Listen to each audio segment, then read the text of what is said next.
shugaban kowa, gajin kowa, alfaharin kowa, rahamar kowa, hasken kowa, marhaba bika manzon Allah dadin kowa. Rabi'ul awwal tuni muke aka haifa Ahmadi, Ba kawai muna san annabi ba cikin watan maulidi, ƙaunar annabi ce ibadar mu ita muka yi tanadi. ko a kiyama mai san annabi zai fice sirati. Da Rabi'ul awwal ya tsaya mu fara mauludi, Mi shagali mi bidiri mi murna mi nishadi, da mun ji labari a wani guri ana yin maulidi. Ko ba a gayyace mu ba kurin mu je gayyar soɗi. mun zurfafa a maitar ƙaunar annabi Muhammadi. Mun shagiyar ƙaunar annabi dole mi tangaɗi. Mu mun zaɓa annabi kuma babu mai mana wagudi. Zani magana lamarin annabi ba a raɗe-raɗe. Annabi ya fi lailatul qadr da rabbi ya yi tanadi. Annabi ne ramar jiya da yau da gobe da baɗin baɗi.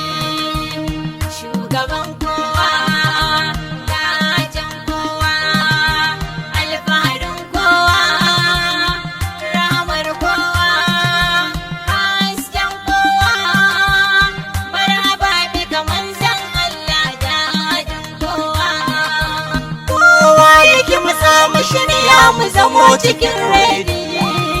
Sai da Amina ta fara naƙudar Ahmadi.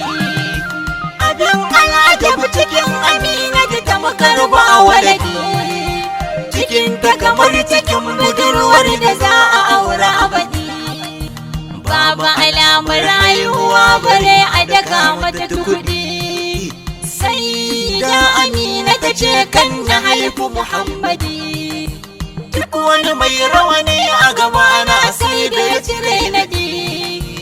Annaba Adam ya je wa Aminatu yana zumuɗi. Ya ce Aminatu ni ne Adamu da aka yi wasu juri. Ni ne baban kowa amma ɗanki ne sayyidi.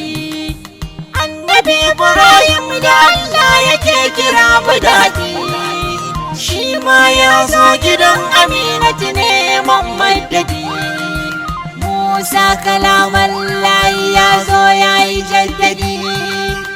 Isa ya fara tallar sai ce ismu Ahmadi.